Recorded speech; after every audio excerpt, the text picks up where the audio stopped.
beloved Boss Mike Cervera.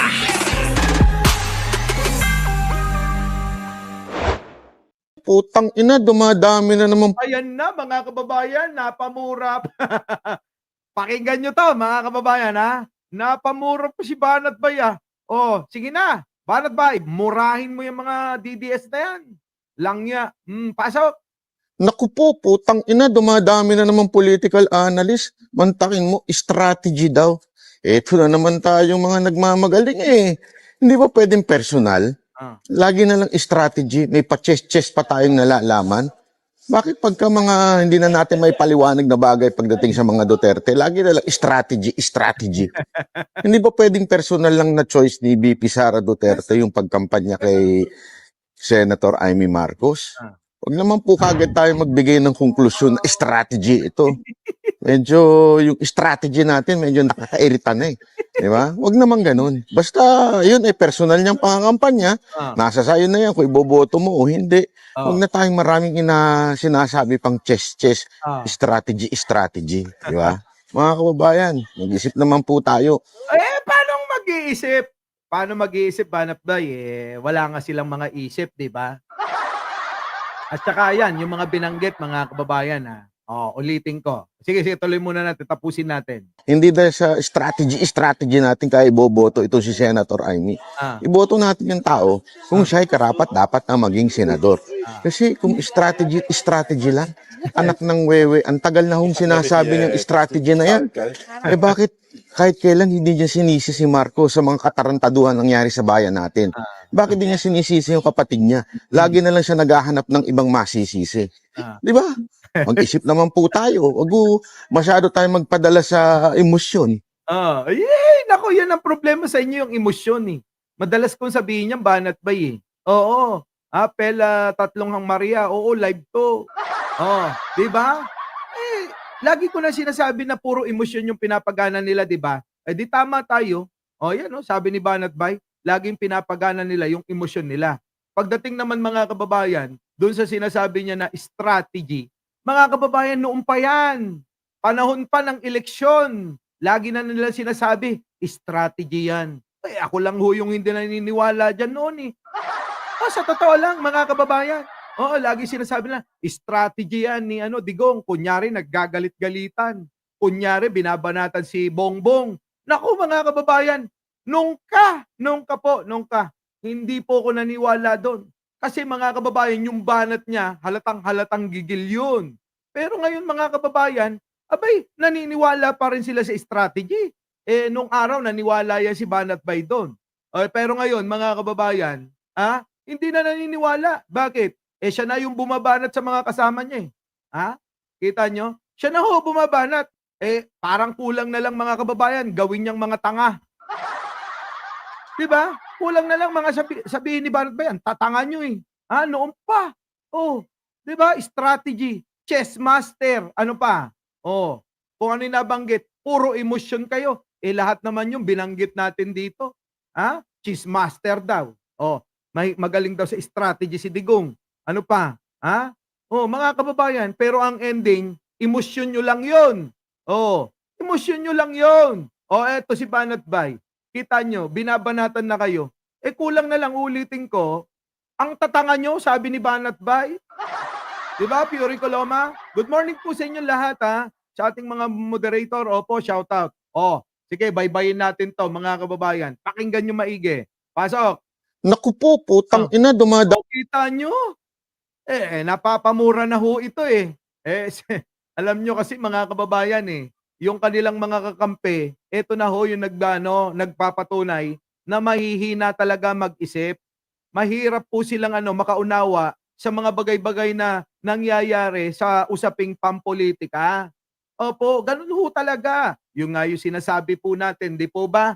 Na mga kababayan, na mahihina talaga silang mag-isip. Basta lang may masabi, may masabi. Di ba? Totoo yan. Si Banat Bay na ho magpapatunay dyan. Aring sinabi niya po, Banat Bay, banatan mo, murahin mo yung mga kasama mo. Ang tatanga eh. Tuloy, Boss Mike. mangiling ka, sabi mo hindi ka mag-aano, eh, mang-aaway. Hindi, okey lang daw yung tanga sa kanila, eh. Eto na, banatan mo.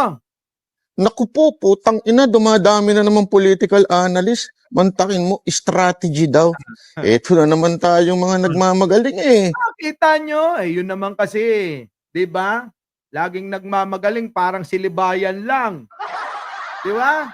O ano, strategy ba tol? Libayan? Ayun oh, sabi ni Banat pa oh. Hindi naman daw eh. Likas lang daw kayong mga tanga. Oo. Ha? Ayan, hindi daw strategy 'yan. Hindi na kayo nagsawa diyan sa mga namanan niyo kay Digong. Ano po? Manang-mana nila 'yan kay Digong na nakakulong.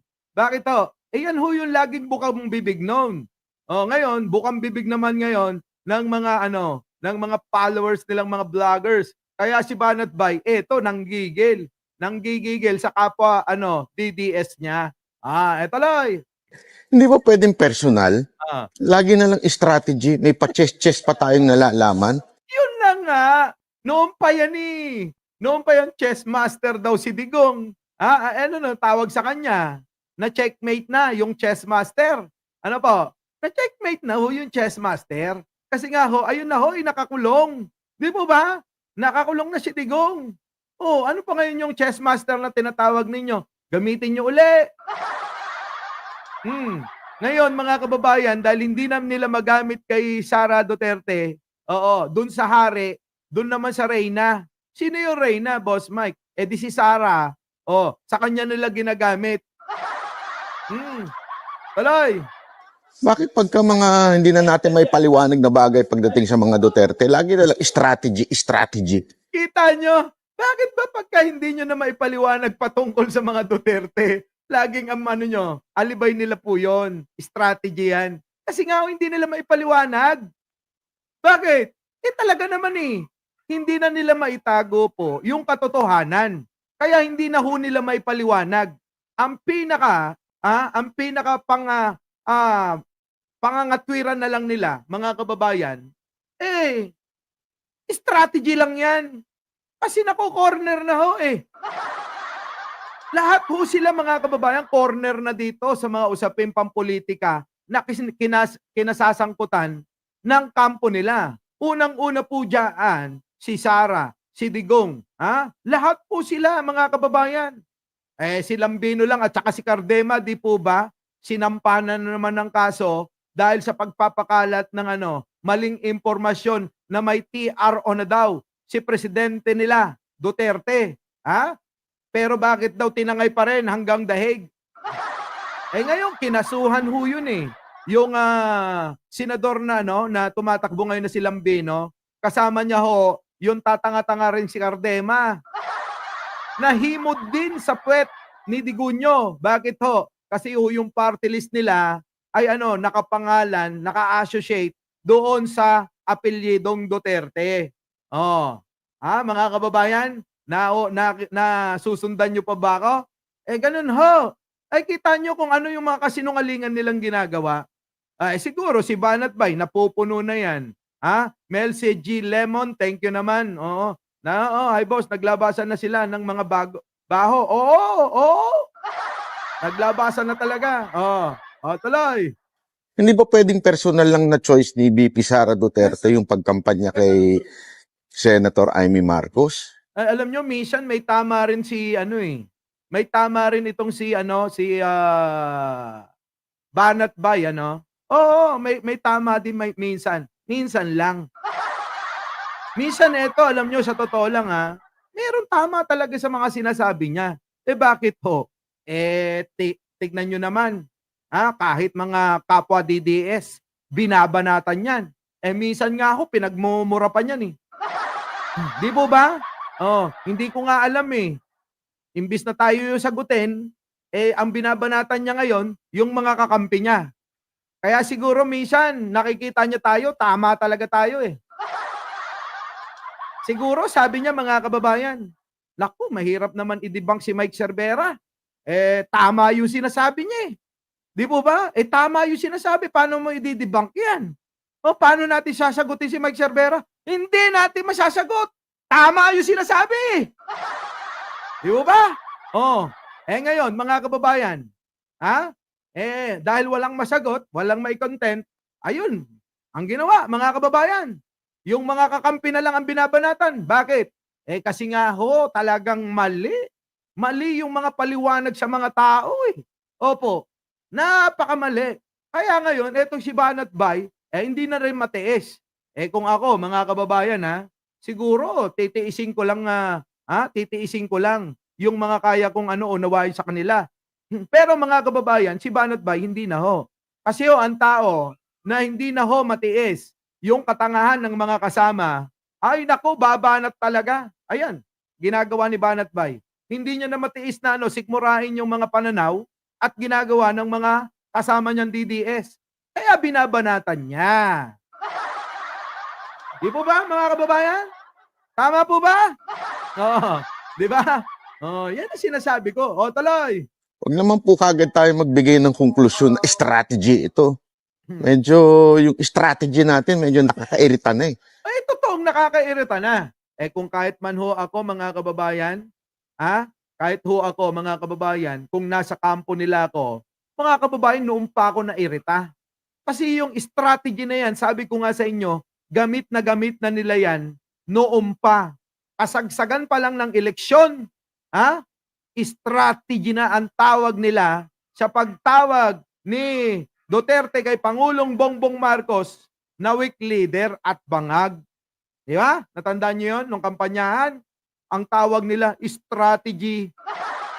Di ba, Jax Demolay? Galit na galit nga si Jax Demolay sa akin nun eh. Strategy. Strategy mukha ninyo. Tuloy. Di ba? Huwag naman ganun. Basta, yun ay personal niyang pangangampanya. Nasa sayo na yan kung iboboto mo o hindi. Huwag na tayong maraming sinasabi pang chess. Strategy. Yun. Chess. Kasi yun lagi. Mga kababayan naman kasi. Yun naman po kasi yung lagi nilang gamit, 'di ba? Yung bang strategy, chess master, 'di po ba? Yun yung lagi nilang gamit yung mga DDS. Ngayon, paano nila sasagutin si Banat Bay?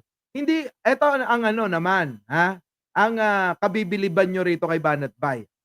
Hindi nilang kayang sagutin si Banat Bay. 'Di po ba? Hindi nila kayang sagutin 'yan. Kita nyo, meron bang mga diyan, mga vlogger na kumontra kay Banat Bay? Noon, pero mukhang hindi rin umubra kay Banat Bay yung mga kasama nito eh. Bakit po kanyo? Mukhang si Banat Bay lang yung medyo tumatama minsan. Di mo ba? Tuloy. Mga kababayan, mag-isip naman po tayo. Hindi dahil sa strategy natin kaya iboboto ito si Senator Amy. Iboto natin yung tao kung siya ay karapat dapat na maging senador. Kasi kung strategy lang, anak ng wewe, ang tagal na hong sinasabi niyang strategy na yan. Bakit kahit kailan hindi niya sinisi si Marco sa mga katarantaduhan nangyari sa baka naman strategy ng mga Marcos yan. Mga kababayan, baka baliktad Baka strategy naman ng mga Marcos ang ibig sabihin, ikaw naman eh. Hindi strategy ng mga Duterte. Yung mga strategy ng mga Duterte, basang-basa na eh. Bumenta na ba? Di ba? Bumenta na lahat yun eh. Kailan pa ba yan, mga kababayan? Kailan pa ba naging benta? Noon lang, nung tumatakbo siya. Ng pagiging presidente. Nabudol na tayo sa strategy. Chess master, magaling, mahusay, pero anong resulta? Pagnanakaw, patayan, krimen, at kung ano-ano pa. Ganun lang yan, mga kababayan. Baka mas paniniwalaan ko pa na strategy ng mga Marcos ito. Pero yung sinasabi niya strategy ni Digong, ni Sara, malabo yun. Malabo yun. Yun na lang yung huling-huli nilang barahang pangangatwiran pagka sila nagiging tanga na. Opo, grabe Dahil hindi na sila makapagkatwiran, Laila Collins eh. Di ba? Idol ako nito, alam nyo ba? Sa totoo lang, idol ako niyan. Tuloy. Bayan natin. Bakit di niya sinisisi yung kapatid niya? Lagi na lang siya naghahanap ng ibang masisisi. Di ba? Mag-isip naman po tayo. Wag po masyado tayong magpadala sa emosyon. Eh, yun na nga. Eh, laging emosyon ho yung dala-dala ng mga DDS tulad ng sinasabi natin. Paulit-ulit ko yung sinasabi. Ang mga DDS ay laging emosyon ang inuuna, hindi isip. Eh tayo ho mga kababayan, laging isip ang nauna bago pa tayo maawa. Eh sa kanila ho, mga kababayan, ayan, yang emosyon na yan na kanilang taglay, eh yan ho yung nagpapahamak sa mga DDS. Opo, yan talaga. O kaya alam nyo mga kababayan, hindi ko rin masisiyan si Banat Bay. Oh, eto, tingnan niyo. Pasok, isa pa. Akala. Eto, mga kababayan ha. Oh, mali pala ng akala. Pakinggan ninyo. Mali pala ako ng akala. Mm, Akala ko natuto na yung mga Pilipino mm, noong 2022. mm. Diba sabi ninyo, nabudol kayo ni BBM. Ah. Tapos, ngayon, iboboto nyo si Senator Amy. Sandali, alala ko lang din. Ah. Ang dahilan nyo pala kaya nilito si BBM Ah. ay dahil sinamahan ni VP Sara Duterte si BBM Ah. at inendorso niya. Hindi, hindi, ganun din naman eh. Ikaw naman eh. Wag lang naman sa mga Duterte. Eh kasi kahit naman yung mga loyalista eh, binoto si Sara kasi akala nila maayos si Sara. Wag lang naman sa mga Duterte. Ha? Eh vice versa naman yung nangyari, di po ba mga kababayan? Yung taga-suporta ng mga Duterte, aminin natin, bumoto kay Pangulong Bongbong Marcos. Pero isama mo naman yung mga loyalista. Bumoto rin naman kay Sara dahil nga kasama siya. Aminin nyo yan, mga kababayan. Pero, yung pinapaliwanag ni Banat Bay dito, parang ang bumoto lang ang bumoto lang yung mga DDS eh. Ha? Hindi pati loyalista, bumoto. Tuloy. Tapos kalaunan, Mm, nagsisi. mm, Hindi lang po si VP Sara Duterte, mm, pati kayo nagsisi. mm. Ngayon 2025, uulitin nyo na naman. Ayan. Bakit ganun? Ano nangyari sa Ah. lesson na natutunan ninyo? Bakit ganun daw, Sara? Wala ka bang natututunan? Sinamahan mo na naman si Amy? Di po ba mga kababayan, sa salita ho dito ni Banat Bay, abay simpleng-simple na bulgaran, na binabanatan niya na po, sino? Si Sara Duterte. Hindi nila mairespeto yung desisyon nung ale na mahina ulo. Mahina talaga ulo ni Sara eh. Pero inyo mga kababayan, totoo naman yung sinabi ni Banat Bay na ano sabi ni Banat Bay? Nabudol na nga daw kayo, sabi. Ayan sabi hindi daw ipapadala si Digong sa ICC. Pero nangyari. Ano po? Sinisisi nila pagbigyan natin. Ngayon uulit na naman kayong mga DDS kayo. Iboboto nyo na naman si Amy. Bakit po ba kayo ganon? Wala na ba kayo talagang kadala-dala? Sinasabi ni Banat Bay dito? Wala ka ba ng kadala-dala, Sara Duterte? Ayan maliwanag binabanatan ka ni Banat Bay, Diba? Kasi nga naman mga kababayan, natuwa ito nung nakaraan. Kasi sabi ho ni Sara Duterte, hindi na ako mag-i-endorso ng kandidato. Baka mabudol na naman ako. Pero bakit ho eto nag-i-endorso po siya ng kandidato? At dalawa pa ito. Isang Camille Villar at isang Amy Marcos. Mga kababayan? Ano kaya ang masasabi nyo dyan? Bakit ho biglang inendorso ni Sara Duterte at ni Amy Marcos at ni Villar? Bakit ho inendorso ni Sara Duterte ang dalawa na yan? Tanong ko sa inyo, bakit ho yung kasama sa 10 nilang kandidato sa PDP, abay parang hindi natin makita na i-endorso niya? Tama po ba, mga kababayan? Si Bato na endorso, si Bongo hindi. Pero bakit ho yung iba na mahihina dyan? Tulad nila Lambino, nila Bondok, at marami pang iba. Hindi ma-endorso. Pansinin ho ninyo, si Philip Salvador, inendorso na ba? Nino? Ni Sara Duterte? Isipin nyo maigi. Bakit nauna pa na i-endorso ni Sara, si Manang Aimee, at si Villar. Samantalang ang kailangan ng tulong, yung mga mahihina nilang kandidato. O, kita nyo? Hindi nga mai-endorso si Philip Salvador.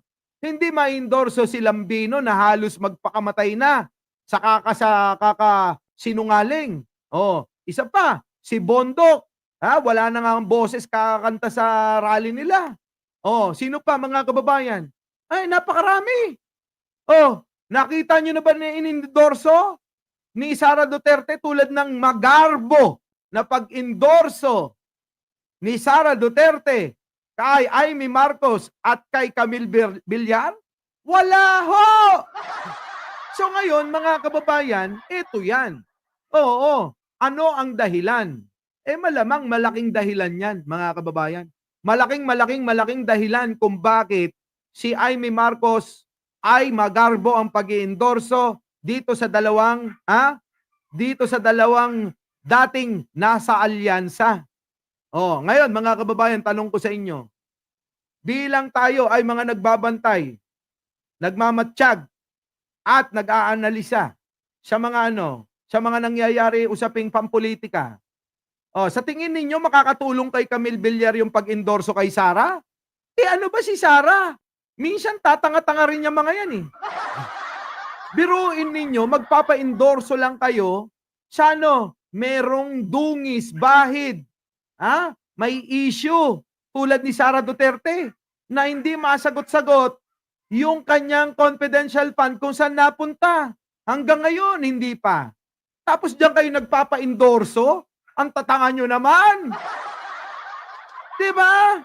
Kung nagpa-endorso kayo sa akin, wala akong issue. Naisingit pa. Di po ba mga kababayan? Uy, sabi naman ni Ai Chang, baka naman ho. Oo po, magli-5,000 na tayo, magsa-10,000 na tayo. 1.1 pa lang daw ho yung nakapag-like, mga kababayan. Ano po? Baka naman ho. Lambing lang ho yan. Maliit lang na bagay. Tuloy mo, Banat Bay. Ganun na ho ba talaga tayo karupok? Hindi marupok ang tawag doon. Marupok? Hindi. Kung hindi, etong si Sara Duterte, tanga talaga. Mahina talaga ulo ni Sara. Maniwala kayo. Yan na ho yung katunayan na mahina ang ulo. Alam nyo, parang ganito lang yan. Eto bibigyan ko kayo ng sample. Tulad ng nangyari kay Banat Bay. Kayo po ba? Lalaki man o babae, nahuli nyo na sa akto yung alin? Yung inyong asawa, jowa, nakikipagkangkangan sa iba. Babalikan nyo pa? Putik na ina yan. Anong klase? Ano tawag nyo sa taong binabalikan ho yung nahuli na ho yung asawa, nakikipagkangkangang, kumakangkang, kinakangkang? Aba mga kababayan, babalikan nyo pa? Sige nga, sino? Okay, sige. Yung iba hindi babalik. Pero kapag binalikan mo, ano tawag sa inyo? Pakisagot ho. Ano ang tawag sa inyo? Mga babae man kayo, mga lalaki. Biruin ninyo mga kababayan. Pagbukas nyo ng pintong gano'n, may nakaibabaw sa mga asawa nyo. Sige nga, mga kababayan. Ano ba sasabi nyo ron? Kapag pinatawad ninyo at binalikan nyo pa, ano tawag? Ano tawag? Paki-comment, putik na yan. Ngayon, kayo na yung sumagot, mga kababayan, saan? Kung anong klase? Kung anong klaseng pag-uugali meron, sino? Si Sara Duterte. Di ba? Mga dakila daw, putik na yan, yung po si Sara Duterte. Di ba? Yan. Lang yan, mga kababayan. Yun lang ho yung pinakamabilis na paliwanag kung anong klaseng katangian meron si Sara. Putik na yan, nakita mo na si Aimee Marcos. Tinaas na ang kamay sa rally nila. Si Camille Villar, anak ko, tinaas na rin ang kamay sa kabila. Tapos eto ka. Eto ka. Nakita mo na, oh. Nakita mo na sinibasib ng husto. Si basib dito, si basib dun. Tapos eto ka. Babalikan mo pa. Walang yang katangian ni Sara, no? Matindi. Matindi, mga kababayan. Our beloved Boss